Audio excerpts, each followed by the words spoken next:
Hello friends, health insurance सही .com की तरफ से मैं सुमित भंडारी आपका स्वागत करता हूं। बहुत बहुत शुक्रिया इस वीडियो को देखने के लिए। आज का हमारा टॉपिक है health insurance policy for our parents और सीनियर सिटीजन्स। देखिए, सबसे पहले हम लोग हेल्थ इंश्योरेंस की टर्मिनोलॉजी की बात करेंगे। हेल्थ इंश्योरेंस में कोई या इंश्योरेंस के अंदर सीनियर सिटीजन नाम की कोई चीज़ होती नहीं है।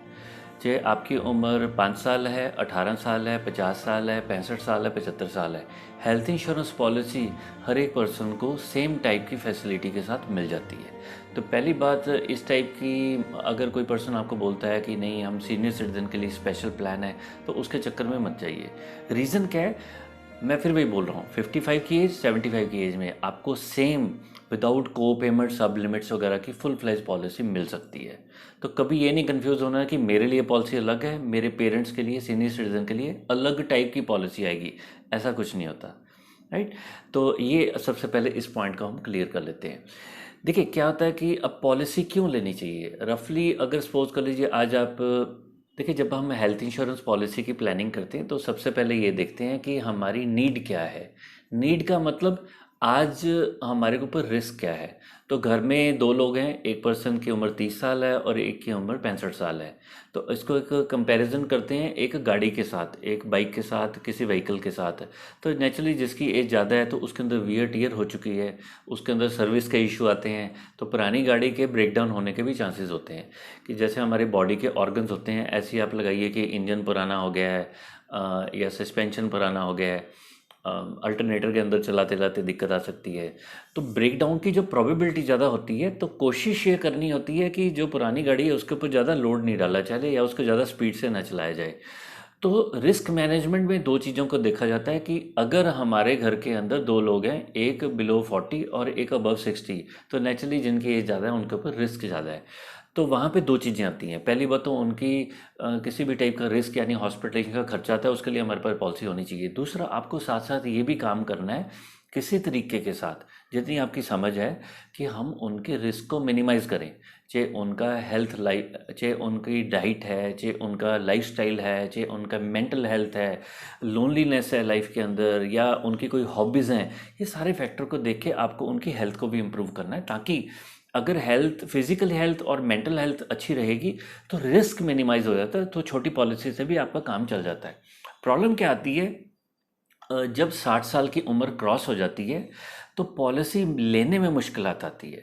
दो सबसे बड़े चैलेंज आते हैं कि हमारी हेल्थ कैसी है, बीपी, शुगर, अस्थमा, टीबी, किसी भी टाइप की, या कोई रूमेटिक अर्थराइटिस जैसी प्रॉब्लम चल रही है। तो ये जो डिसऑर्डर होते हैं उसकी वजह से पॉलिसी लेने में कंपनी मना कर देती है। तो पॉलिसी मिल नहीं रही, जब मिलेगी वो भी कॉस्टली मिलेगी। तो अच्छा तरीका तो ये है कि 50 साल की उम्र से पहले पहले ही हम अपनी पॉलिसी ले लीजिए। अगर पेरेंट्स की एज, ये मत देखिए उनकी एज क्या है, आज ही उनके लिए पॉलिसी ले लीजिए, क्योंकि ऐसा ना हो कि कल को आने वाले टाइम में पॉलिसी लेनी मुश्किल हो जाए। अब बात आती है कि किस टाइप की पॉलिसीज अवेलेबल हैं। मैं एक पर्टिकुलर सेगमेंट की बात करूंगा कि पेरेंट्स की एज 55 से 80 साल के अंदर है, तो हमें किस टाइप की पॉलिसीज अवेलेबल है। आज 7-8 कंपनियां ऐसी हैं जो बहुत एथिकली काम कर रही हैं, फेयर प्रैक्टिस यूज़ कर रही हैं। मतलब किसी भी एज में पॉलिसी मिलेगी, आपको अच्छी पॉलिसी मिल जाएगी। अब अच्छी पॉलिसी क्या होती है? जिसके अंदर कोई रूम रेंट की लिमिट नहीं है, आईसीयू के ऊपर लिमिट नहीं है, किसी तरीके की को पेमेंट नहीं है, और किसी बीमारी के ऊपर सब लिमिट नहीं है। ये चार चीज़ें अगर पॉलिसी में है तो पॉलिसी अच्छी है। ज़्यादा ना इस चक्कर में मत पड़िए कि कौन सी कंपनी का नाम कैसा है। अगर किसी कंपनी का नाम ज़्यादा है तो उसके पीछे एडवर्टीजमेंट का रोल होता है, उसके पीछे कंपनी का ब्रांड सिर्फ एडवर्टीजमेंट से इस्टेब्लिश होता है। एडवर्टीजमेंट का मतलब आपकी ही जेब से पैसा जा रहा है, तो आप अपनी जेब से पैसा खर्च करके महंगी पॉलिसी बाय कर रहे हैं। जबकि पॉलिसी महंगी हो सस्ती हो, अगर उसके अंदर लिमिट्स कोई नहीं है, they are practically same type of policies. फिर उसी पॉइंट के ऊपर आता हूँ, किस टाइप की पॉलिसीज अवेलेबल है। आप अप्रॉक्सीमेटली ये मान के चलिए आज की डेट में आपको 2.5 लाख रुपए से लेके 1 करोड़ तक की पॉलिसीज पेरेंट्स के लिए अवेलेबल है। राइट। आज की डेट में सेकंड पॉइंट ये है कि आज की डेट के अंदर इन सभी पॉलिसीज़ के अंदर किसी भी तरीके की लिमिट नहीं है। राइट। रूम रेंट की लिमिट नहीं है, आईसीयू के ऊपर लिमिट नहीं है, कोई सब लिमिट नहीं है, कोई को पेमेंट नहीं है। यानी मेरे पास अगर एज पर्सन आता है कि सुमित जी हमें 71 की एज में अपने पेरेंट्स की पॉलिसी करानी है, तो मैं इनको बोलता हूँ अगर वो हेल्दी हैं हम उनके लिए फुल प्लेज पॉलिसी ले सकते हैं। सिर्फ कंडीशन ये होगी पॉलिसी महंगी होगी।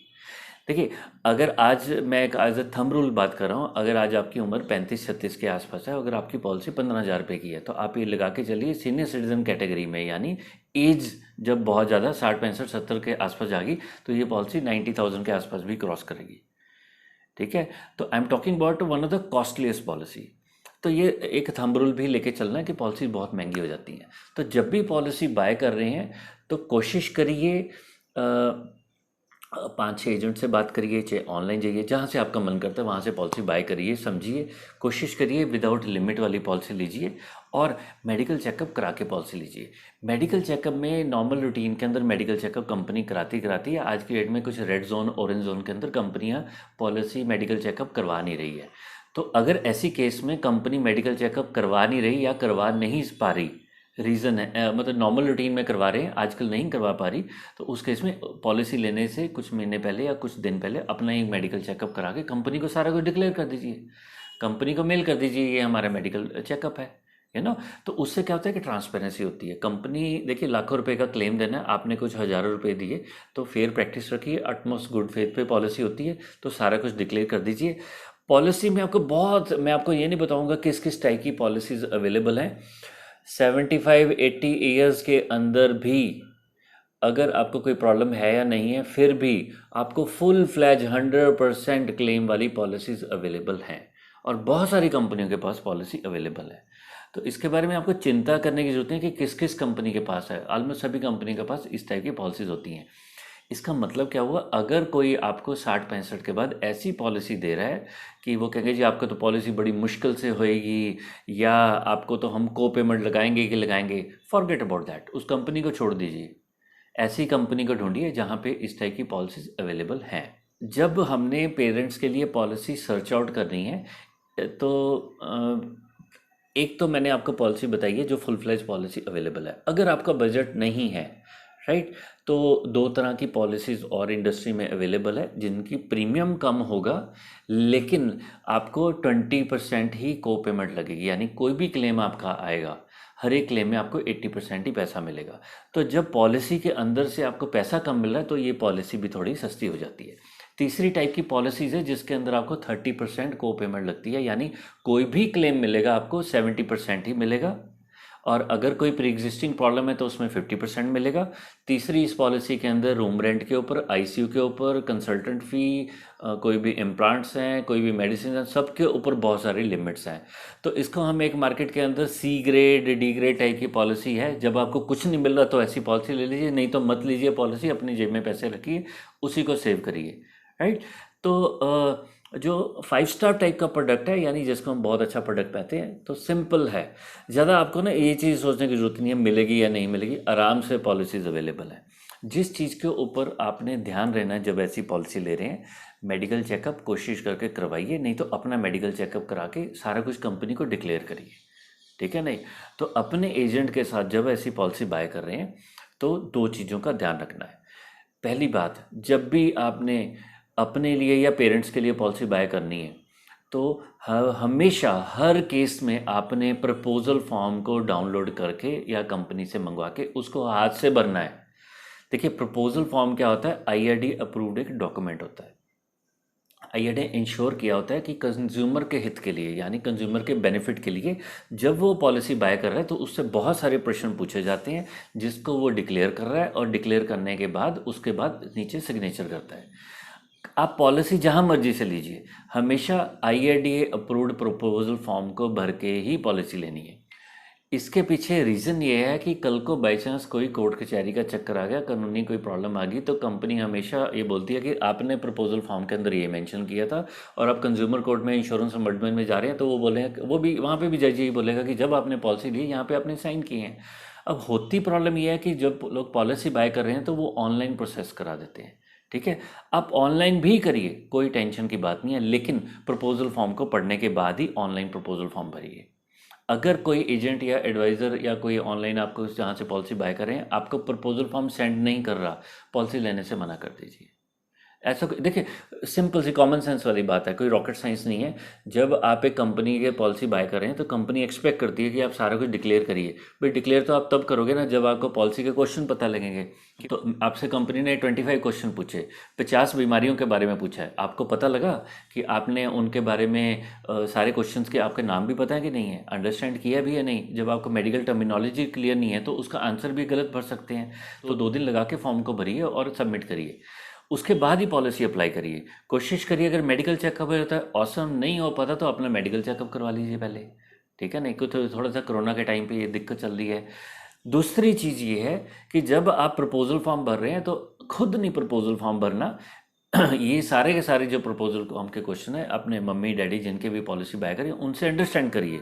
आपके पेरेंट्स मदर की एज है 65 है, तो यानी आप उनसे क्वेश्चन पूछिए कि 10 साल से लेके 65 साल तक क्या आपको कोई दिक्कत हुई है। बहुत सारी डिलीवरीज हुई होंगी, हो सकता है अनफॉर्चुनेटली कोई अबॉर्शन हुआ हुआ, कोई गायनी प्रॉब्लम हुई हो। 65 साल के अंदर 1-2 बीमारियां भी नहीं होंगी, तो यहीं पे गड़बड़ होने के चांसेस होते हैं। बहुत सारे लोग मेरे से बोलते हैं कि क्लेम सेटलमेंट में इशू आ जाता है। भाई नहीं, क्लेम सेटलमेंट रेशियो वेशियो सब बकवास है। आप ये देखिए कि आपने अपनी ड्यूटी पूरी की है कि नहीं। आपने 2 दिन लगा के, आपकी ड्यूटी ये बनती है कि आपने प्रपोजल फॉर्म को डाउनलोड करना है, 2 दिन लगा के उसको अंडरस्टैंड करना, पढ़ना है, या अपने एडवाइजर से अंडरस्टैंड करिए। आपने ये प्रोसेस कर दिया, आपके क्लेम में कभी इशू नहीं आएगा, कभी इशू नहीं आएगा। आपको कभी टेंशन लेने की ज़रूरत नहीं है। आपने ये प्रोसेस नहीं की तो ये आप मेरी तरफ से लगा के चलिए, आपको हर एक क्लेम में इशू आने की प्रोबेबिलिटी बहुत ज़्यादा है ना। तो claim settlement ratio, incurred claim ratio, company का नाम क्या है, इन चीज़ों पे टाइम मत लगाइए। अच्छी सी पॉलिसी देखिए, अपना बजट निकालिए, अपने बजट के हिसाब से अच्छी सी पॉलिसी सेलेक्ट करिए, उसको बाय करिए, सही तरीके से बाय करिए, ठीक है। अगर कोई भी बीपी, शुगर, अस्थमा या किसी भी तरीके की थायराइड की या अर्थराइटिस की मेडिसिन चल रही है, आपको हर हालत में डिक्लेयर करना ही करना है। आपने बीपी की मेडिसिन खा रहे हैं, चाहे एक गोली खा रहे हैं, चाहे कुछ सालों से खा रहे हैं, चाहे कम खा रहे हैं, आपको डिक्लेयर करना ही करना है। या आपको जज नहीं करना कि मैं इसको डिक्लेयर करूँ नहीं करूँ, कंपनी ने पूछा डिक्लेयर करना ही करना है। आपने डिक्लेयर किया, कंपनी जो मर्जी करे उसका। ज़्यादातर केस में, ऑलमोस्ट सभी केस में कंपनी उसमें लिख के देती है कि ये प्री एग्जिस्टिंग डिजीज़ है। प्री एग्जिस्टिंग डिजीज़ का मतलब ये बीमारी आपको पहले से है, तो company hyper tension and related complication पहले 3 4 7 साल कवर नहीं करेगी। इसका मतलब क्या हुआ, सीधी सी बात है, कोई भी कार्डियोवास्कुलर प्रॉब्लम है, कोई हार्ट की प्रॉब्लम है, आपको पहले 3 साल क्लेम नहीं मिलेगा। तो वो हम उस डिबेट के अंदर नहीं जाएंगे कि ऐसा होना चाहिए नहीं होना चाहिए, हम बहुत सारे पैसे दे रहे हैं, क्लेम मिलेगा नहीं मिलेगा, नहीं। ये एक कॉन्ट्रैक्ट है। आप अगर हेल्दी हैं तो कोई टेंशन की बात नहीं, अगर हेल्दी नहीं है तो जुर्माना लगेगा लगेगा। काफ़ी केस में इसके अंदर लोडिंग लग जाती है, तो लोडिंग लगवा के पॉलिसी ले लीजिए, कोई चिंता की बात नहीं है। पॉलिसी सिलेक्शन में मैं फिर वही रिपीट करता हूँ, 2 चीज़ों का ध्यान रखना। अपना बजट सेलेक्ट करिए, अपना बजट सेलेक्ट करिए, उस बजट के अंदर मैक्सिमम कवर लीजिए, कोई बिना को पेमेंट वगैरह पॉलिसी लीजिए, और साथ में चेक करिए अगले 10 साल 15 साल उसका प्रीमियम कितने बढ़ने वाला है। और तीसरी चीज़ है, प्रपोजल फॉर्म को हर हालत में डाउनलोड करके भर के खुद भेजना है। अगर आप ये 3 चीज़ें करेंगे तो आपको बड़े आराम से पॉलिसी मिल जाती है। इस पॉलिसी को ढूंढने के लिए ऐसा नहीं है कि भाई आपको हमसे कंसल्टेंसी लेनी है, आप आराम से इस चीज़ को लगाइए, 5 10 15 दिन लगा के आपको आराम से भी मिल जाएगी।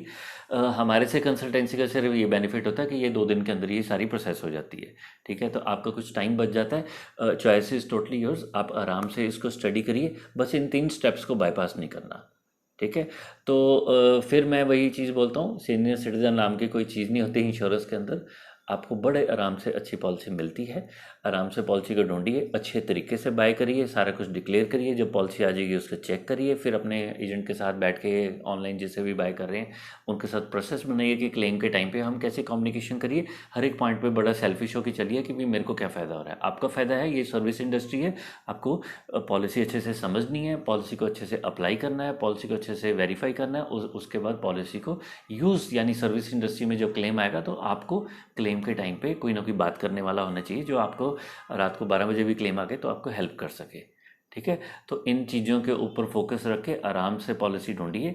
आई होप आपको एक क्लैरिटी होएगी कि इतना कोई कॉम्प्लिकेटेड इश्यू नहीं है। थोड़ा सा पैसा ज़्यादा लगेगा, वो तो हायर एज में लगता ही लगता है, ठीक है। तो आप पॉलिसी अच्छे से ढूंढिए। All the very best for it. अगर इस वीडियो को देख के आपको कुछ अच्छा लगा, आपको कुछ वैल्यूडेशन हुई, आपको बेनिफिट हुआ, इसको आप लाइक करिए, शेयर करिए अपने फ्रेंड्स के साथ इसको, या कहीं सोशल मीडिया पे इसको शेयर करिए। इस चैनल के बारे में अगर आपको हमारे इंटेंशन सारे, अगर कंटेंट अच्छा लग रहा है तो काइंडली इसको लाइक करिए, शेयर करिए। आपकी सजेशन है तो आप हमें व्हाट्सअप कर सकते हैं। हमारी ईमेल आईडी है healthinsurance@gmail.com। आप हमारी वेबसाइट पे जाके बहुत सारे आर्टिकल्स हैं उनको भी देख सकते हैं। इस वीडियो की डिस्क्रिप्शन में बहुत सारे हमारे वेबसाइट के आर्टिकल्स और बहुत सारे हमारे जो बाकी वीडियोज़ हैं उनकी लिस्टिंग है, आप उनको आराम से पढ़ सकते हैं, उनको देख सकते हैं। चलिए, आपने टाइम निकाला उसके लिए बहुत बहुत शुक्रिया। Thank you very much.